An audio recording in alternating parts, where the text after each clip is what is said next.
That's right. Welcome to another episode of Branding Banter, your promotional podcast. I'm Jeff Franklin, National Accounts Manager with Headwear USA. I'm Meg Erber with SNS Activewear. What, do we have unlimited time this podcast? I'm Should we excited do about that. We can talk all we want. Can we redo it? No, go. Hey, that looks way better though.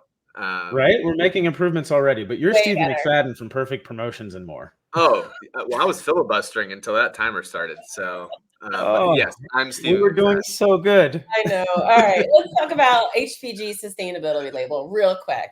HPG's goal is to use a more accessible, specific language to just make it easier for distributors to talk about the sustainability features that their products have, rather than use terms and eco jargon like RABS or recycled PU. We are using more understandable language that both distributors and end users can understand and relate to. Products that'll have specific details as well as so you can know the impact that your products have. Good to Know is now listed on the hpgbrands.com, and it's easily to locate as well, to browse and to share with the end users. So go ahead right now, go to their website and check out the Good to Know items that are offered. Did you say that one of the eco terms was RBF? I was reading it very quickly. I was like, I don't know if that type of thing is a, Yeah, exactly. That's why you just got to go to their website, do the Good to Know, because you don't want someone like me or Jeff. Yeah, I don't somehow think that's true, but it's all good. All right, our topic for today, Meg Erber. Actually, no, Stephen McFadden. We'll go with you. Why don't you launch us into the topic today? What are we talking about? I know. This guy. We're going to talk about one of the C's. Oh yeah, obviously. yeah. So as we talked about when we launched, we wanted to talk about case studies, creators, and companies. And so in this episode, we're going to talk about companies. And the company for the day is, this is when you guys do drum rolls. Drum roll. I'm sure there's some audio for that. So Pfizer is the company for the day. So the reason we chose that is we actually found some data that talked about the top industries in the promotional products world, and education and healthcare, specifically in the pharmaceutical side, seem to be at the top. And the data of what somebody spends in promo is a little bit difficult to find without being like part of that company. But what seems to be true in all the data that we found was Pfizer comes up at the top of the list and just about all the data points that we could find. So as far back as 1999, the estimated promotional spend for Pfizer was about $90 million. And there was a lot of different regulation then than there is now with how products were used, just like with alcohol and tobacco when things got regulated as far as how you could give away promo. So doing a little bit more of a deep dive, it was, what are they spending so much on? Like what is it that they could possibly do, and how they've spent then versus how they spend now has completely changed.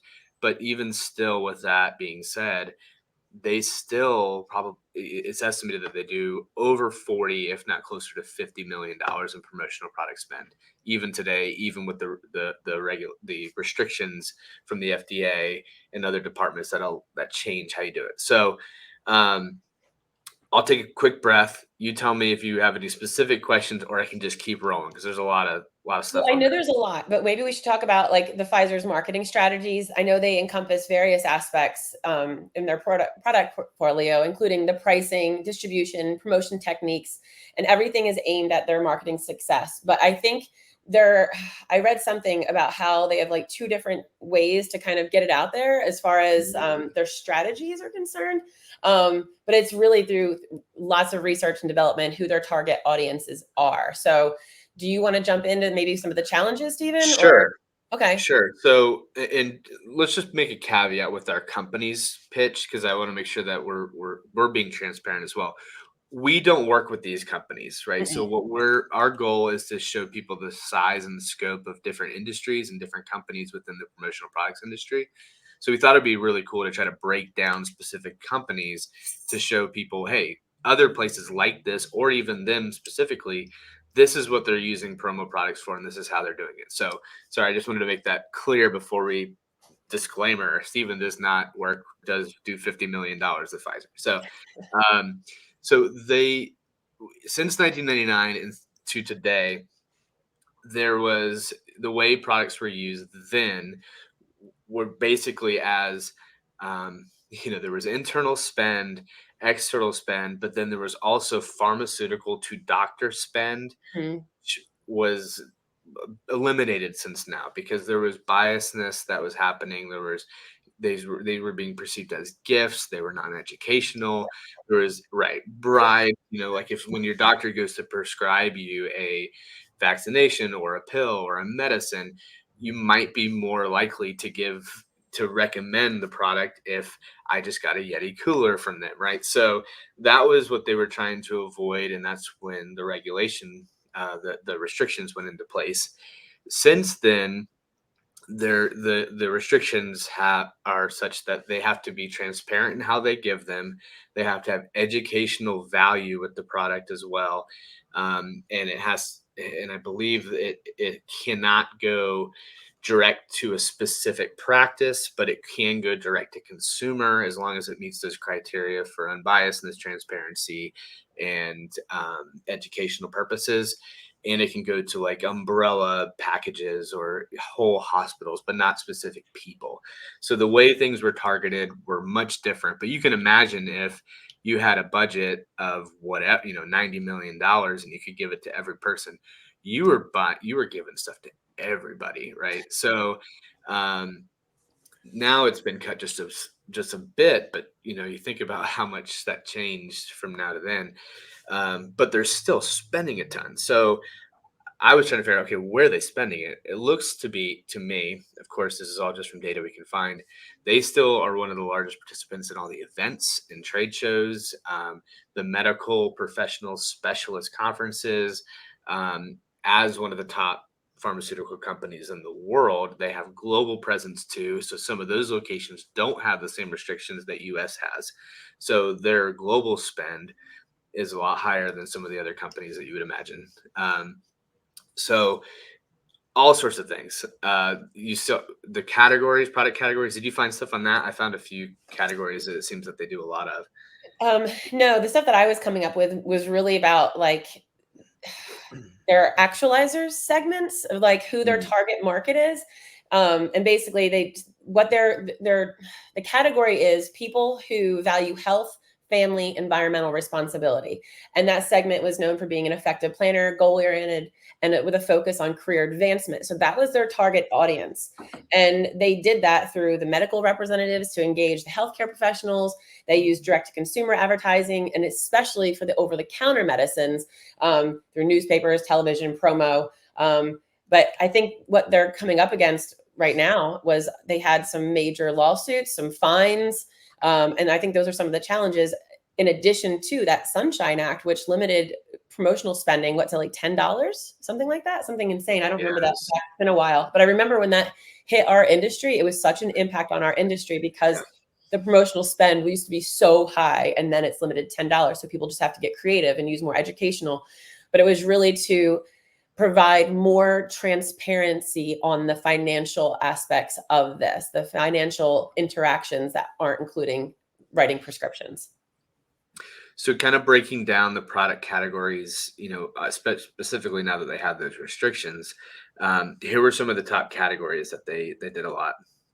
So educational materials was super high on the list because they saw that as an avenue where they're able to still provide promotional products with that educational piece.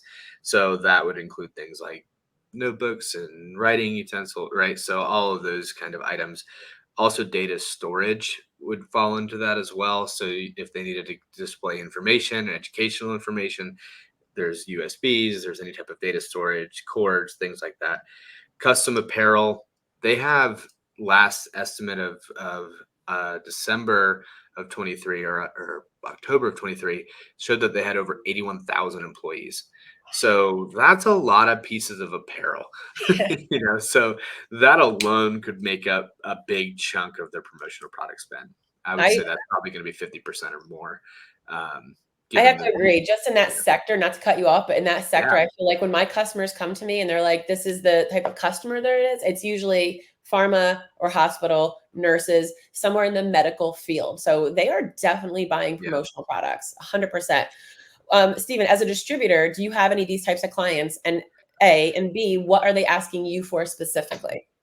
So Sorry we for have, yeah, so I don't want to go too far away from them specifically, but I do see the correlation to some of the people that we have worked with. So we've worked with some pharmaceutical, some research pharmaceutical, which is an interesting place to play because they're only going to be as big as if they get a hit, like if they can solve a problem or if they can diagnose something via medicine.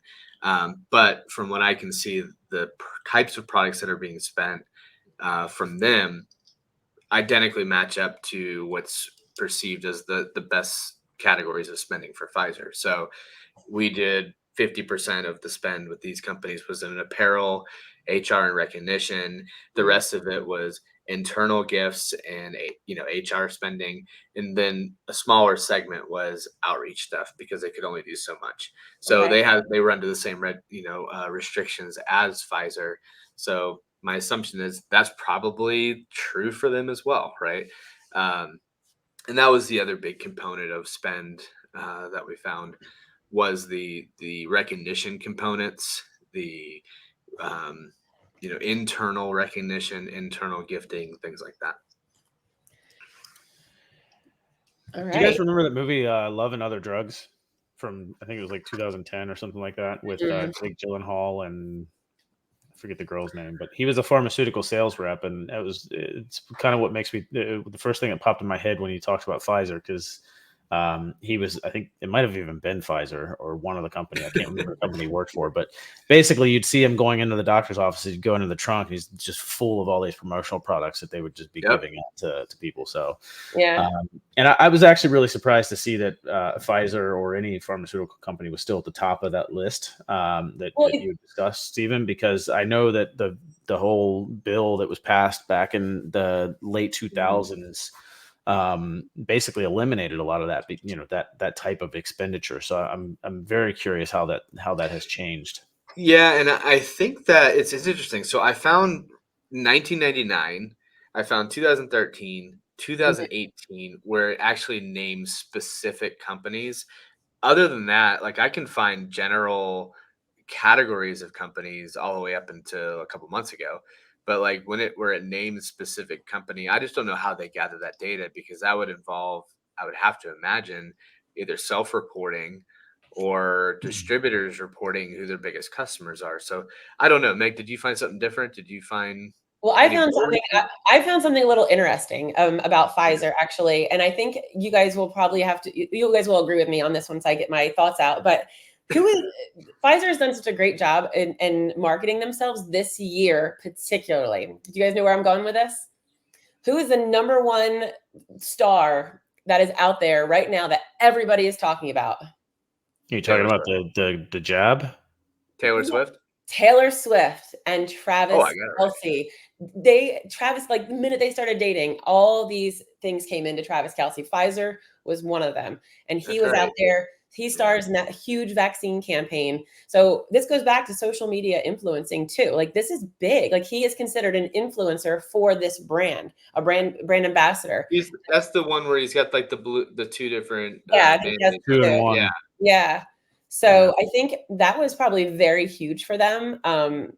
Just because they're all the buzz. Everyone, even if you're not like a Swiftie, you want to know the tea. And that's the tea right now. That is the hottest tea. I was watching an interview from Jason Kelce, and he was like, I guess it was the first time he was meeting Taylor at the Bills game. And he was like, I got to make a first impression. He's like, the first impression's got to be the worst impression because it's only up from here on out. I was like, I like the way he talks. This should have been in our 90-second in the beginning, but did you hear the rest of it when he had talked to his wife and his wife was like, don't please you do not dare. do that. And he's like, that's how you met me, was passing at a bar with no shirt on. He's like, so. Yeah. So I think that was a good move on their part because right now that stigma, depending on what side you fall on with the vaccine, that's their challenge, right? That's their challenge is to get that audience in. So why not go with the biggest star right now, or at least the biggest star who's making headlines? It's Taylor and Travis. So I think that attaboy on them. Great campaign. I have to say that. So anything else you guys want to add in about this? I don't think so. I mean, I'm gonna look see if I have any other notes, but if not, I'll filibuster because I've got 30 seconds. It just goes to show you that even though, there have been legislative bills passed to sort of go against our industry with the pharmaceutical industry, they're clearly still very, very highly ranked within the spenders in our industry. So they were number one, I think, the biggest spender in promotion. Don't hesitate. Don't hesitate to go after them. There are, I'm interested to see too if we end up crossing the paths with another top company that we end up doing research on to see if they have the similar restrictions, whether it be drugs and alcohol or, what I mean, or alcohol or cigarettes, stuff like that. So if you have a company, I'll just put this disclaimer out, interact with this video, let us know if there's a company that you want us to research as well. And we'll do our best to get it in and discuss it. Yeah, I think that's a good idea too. It gives us an opportunity to see what people are asking for and allows us to do the deep dive on it. So yeah, let's do it. Hey, what I want to discuss though? What's that? HPG. Ooh, Yeah. Our sponsor. Like they have some pretty cool tools out. And if you haven't checked them out yet, I would highly advise going to hpgbrands.com.